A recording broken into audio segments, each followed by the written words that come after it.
Hello, BookTube. I have a little mail for you today on a bright, sunny Monday. Very nice to have the sun back. Very nice. After such a long time without it.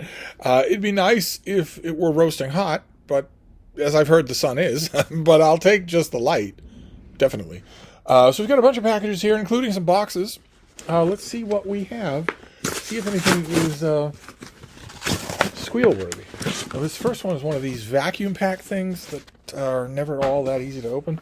Let's see what this one is. Oh, great. Okay, fantastic. Oh, good to have a finished copy of this. I have now read this and pondered it.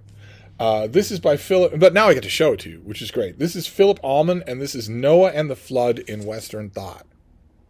A cute little hardcover here from Cambridge University Press. With illustrations? Yes, there are illustrations. Great. Fantastic. So there's all sorts of historical representations of this story to show you just how it's meant, how it was thought of over time. Like, for instance, you've got this thing, whatever that is, with all the animals on board. And I assume there'll be more modern stuff too. See, the PDF, if it had pictures, I didn't notice them. Okay, the final picture is from the Ark encounter in Kentucky, where a fundamentalist religious fraud built a so-called replica of Noah's Ark, where you can go and tour. This is a story. This is the story of how this story has been thought of over 2,000 years, and it's fascinating, just fascinating. How it's changed, how people have grappled onto it when, keep in mind, for a long, long time when this story was around, it was one of the only things that intelligent people thought they could grapple onto in order to determine anything about the past of the world. They didn't know anything about the geologic column. They didn't know anything about hydrologic sorting or anything like that. They didn't know anything about anything to do with the past of the world. No idea of fossils or anything. So this was a way for those people, if they were so inclined, to start to make factual sense of the world by trying to figure this out. That picture on the cover there shows the ark washed up on a mountain, and as you can see, there are dead bodies everywhere. There's the dove that Noah sends out, but there are dead bodies everywhere as the waters recede, and 3 million people, the population of the planet, are all dead, except for the people on that ark. Now, whoever drew this, is this Gustave Doré? I almost want to say that it is. The torsos look like Gustave Doré. Gustave Doré is one of my favorite artists from ye olden days, and has a wonderful way with Bible artwork. Printed in the United Kingdom. Designed by Danny Lee. Right, okay, but what's on the... Oh, it is Doré. Okay, it is Gustave Doré. And you'll notice he makes a mistake there. The Bible is very specific about what Noah's Ark looked like, and it has only one window. It doesn't have a whole bunch of windows like that. But this originally got my hackles up when I started reading it, because it was just taking the written traditions as they are and examining what they are and why people wrote them this way. And I always get a little touchy about that, because I think it bears repeating in the 21st century that this is a myth. This did not really happen. Noah's Ark is obvious mythology. An 800-year-old man builds a boat in order to survive a cataclysm and fills it with animals. That's obvious mythology. That's how things happen in mythology. And this story, nor any variation of it, most certainly did not happen in real life. There was never a worldwide flood while there were humans living on this planet. Never. That never happened. And yet, I have lost track of how many times I have been dealing with a completely secular editor for, a secular journal, not a fundamentalist publication at all. And I mention in something that I'm writing for them that this is an obvious myth, and that if the author of whatever book I'm writing about takes this seriously, they must be dismissed as a credulous moron who most likely believes that Bugs Bunny is real. I've lost count of how many times editors without a dog in the fight, without a theological dog in the fight, have written and said, "What's that you say? Noah's Ark isn't real? You got any proof?" Uh, so, so this, I went into this with my hackles up along those lines, but this is not that kind of book. It's a historical literary inquiry. Very interesting stuff. Very, very interesting stuff. Just to see how that idea percolates and changes over time. It is not interesting because there is anything to that idea. There is nothing to that idea. Noah's flood did not happen. Noah is not a real character. This is all obvious mythology. The world was not underwater for the better part of a year. The world has been underwater for the better part of a year, for the better part of a century, but not when there were any humans on this planet. We have human civilization records going back right past when the flood would have happened. It did not happen. And yet, I'd be willing to bet that 2/3 of my countrymen here in the United States of America would say that it did, just routinely say that it did. Say, you know what you're talking about. Of course it did. It's Noah's Ark. Of course it happened. So anyway, it's a strong recommend for the book, especially those of you who are fond of reading about biblical literary matters. It's a strong recommend for them. And then we can move on. We'll go on to another package here. We'll make a mess, and then somebody else will clean it up, which is always nice. It's always nice when you can do that. Okay, this is another one from Princeton University Press. That's great. This comes out in mid-May. This is Intraterrestrials: Discovering the Strangest Life on Earth. What is that on the cover? I don't even know. Life thrives in the deepest, darkest recesses of Earth's crust. From methane seeps in the ocean floor to the highest reaches of Arctic permafrost, and it is unlike anything seen on the surface. This book shares what scientists are learning about these strange types of microbial life, and how research expeditions to some of the most extreme locales on the planet are broadening our understanding of what life is and how its earliest forms may have evolved. Oh man, that sounds fascinating.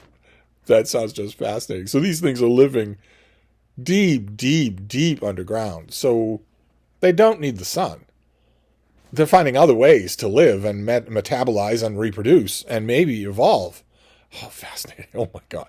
So Karen Lloyd is the Wrigley Chair of Environmental Studies and Professor of Earth Sciences at the University of Southern California. Great. Fantastic. All right, so this comes out in mid-May. Great. Wow, that's two good choices here. So what is this next one? The box is popping open on me here. That's not good. What have we got here?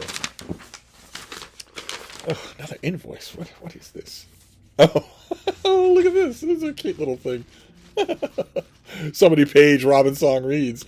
Okay, I don't have any information on this. It doesn't have a sheet with it. This is from Orr Books, and it is called The Manifesto of Herman Melville by Barry Sanders. And it's got blurbs on the back. Do you have a description of this? No. No, we don't. It doesn't even have chapter numbers. It just dumps you straight into the book. In the beginning, the Leviathan. In the end, the Cetacean. In between, Herman Melville's Moby Dick. Difficult and dense, mythic, demanding, intense concentration. The author's angry voice pitched high enough for the gods to hear. As contemporary reviews made clear, the work was convoluted, confusing, crowded with far too many words. People picked it up, determined to make an end, but many quickly surrendered. Okay, that's the first paragraph. Almost nowhere in Moby Dick is Herman Melville's voice angry. Other voices, yes, but not his. So that's a little odd. Let's do the second paragraph. Moby Dick is a story about a madman seeking revenge against a whale that reaped away his leg. To call that tale a cliche is akin to calling Adventures of Huckleberry Finn a tale of two pals on a lazy float down the Mississippi, or Faulkner's The Bear, a story about a boy's first hunt in the woods of Yoctapanafa County. Such a reading of Moby Dick suggests that Ahab is entitled to seek revenge, the whale deserving capital punishment. No. No, it does not suggest that. That reading is just a fact. It's not suggesting anything. Who is entitled?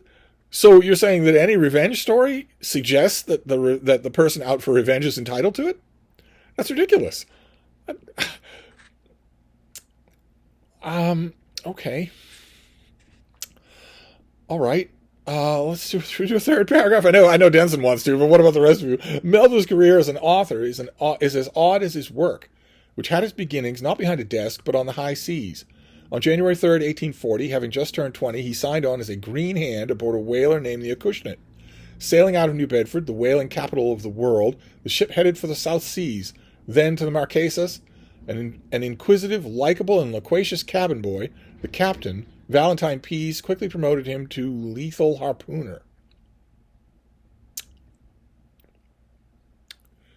No, no, there are factual problems with that. There are factual errors in that paragraph too. That's 3 paragraphs in a row.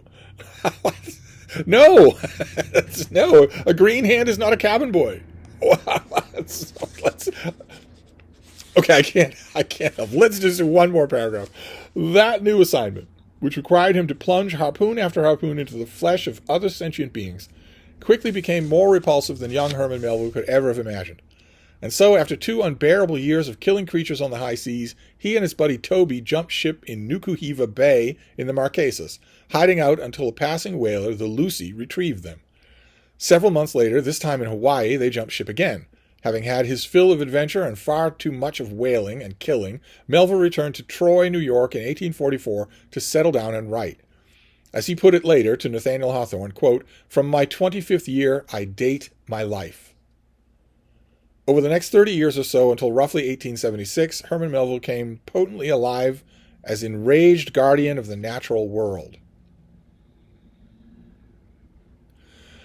Okay, well, I'm going to have my problems with this book. We'll just have to see. I don't know anything about this. I don't know the date whether it comes out or whether it's available now, but I'm going to read it tonight. Obviously, I'm going to read it tonight. So, how interesting. Does it tell us anything at all?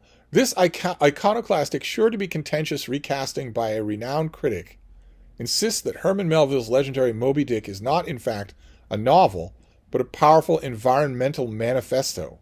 Oh, well, that would explain the angry. 2 mentions of angry. Okay. Okay. Right. There's a problem there too. I don't mean to be that guy. I'm not trying to be picky. This iconoclastic. Okay, it's iconoclastic, but sure to be contentious? No, the book is contentious. What you mean is sure to be contended. The book already is contentious and iconoclastic. It's not sure to become that. Okay, well, I will give this a try. Absolutely. I read the books that come out on Moby Dick. I wouldn't miss them. So even if I don't agree with them, I still read them. And then we'll deal with this last box, and I will try to be less picky. I'll try to be less picky with this one. This is bigger. What have we got here? The invoice aside, we don't want that. Oh, okay. All right, we've already mentioned this on this channel. This is the Daniel Mendelsohn translation of the Odyssey. Good of the folks at Chicago to send this. This already has blurbs on the back, including there's one from Jory Graham, the poet, but there's also one from Lee Child. There's a blurb on the back from Lee Child. What does Lee Child have to say? History's greatest adventure story brought to us anew by America's greatest living classicist. This is a fast, fluent, thrilling, and hugely impressive accomplishment. What does America's foremost classicist look like these days? Yeah, just as thoughtful as ever. Okay, shall we try the beginning? Sing in me muse, and through me tell the tale of that man skilled in all ways of contending. Shall we see how Mendelssohn does the famous opening of the Odyssey? Oh, nice long introduction. Good Lord. Oh, that is marvelous on its own. Good Lord. The introduction is like 100 pages long. Fantastic.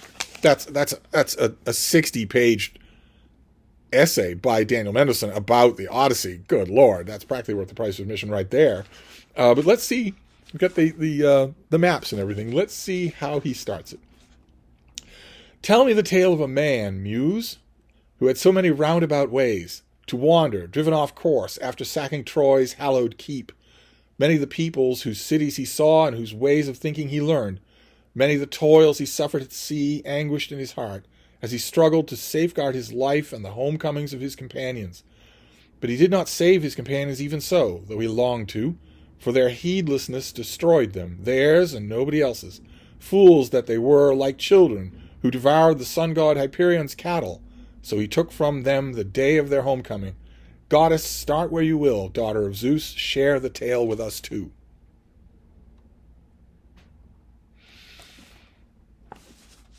That has a roll to it. That has a distinct roll to it. That's good. That has a roll to it. Okay. All right, so you have a cast of characters in the back, and pages of notes in the back, and a huge introduction, and then the translation. Okay, so it's a little bit bad timing for me. It's the middle of April, and I read the Iliad every June, and I read the Odyssey every August. I'm obviously going to want to read this now, tonight. So I'll be reading. It's all be nautical tonight. I'll be reading. Actually, should I do all three of these? One of these is not nautical. Should I do all three of these tonight? These are all nautical. Noah, Ahab, and Odysseus. Should I read all of those tonight and just leave the interterrestrials for later? Obviously, I will be reading the Mendelssohn Odyssey before August. Obviously. I don't know. Maybe I'll read it again in August. But anyway, that's our mail. So we have all sorts of microbial life in the soil, down deep in the soil, miles below the deepest cave. There are things that live in the earth and burrow in there. And then Daniel Mendelssohn's Odyssey, and a book about Noah's Ark, and a book about Herman Melville, the fire-breathing environmentalist. So there you go. What can I say? I love my job. So I'll wrap this up for now, and I'll be back. Thank you, BookTube.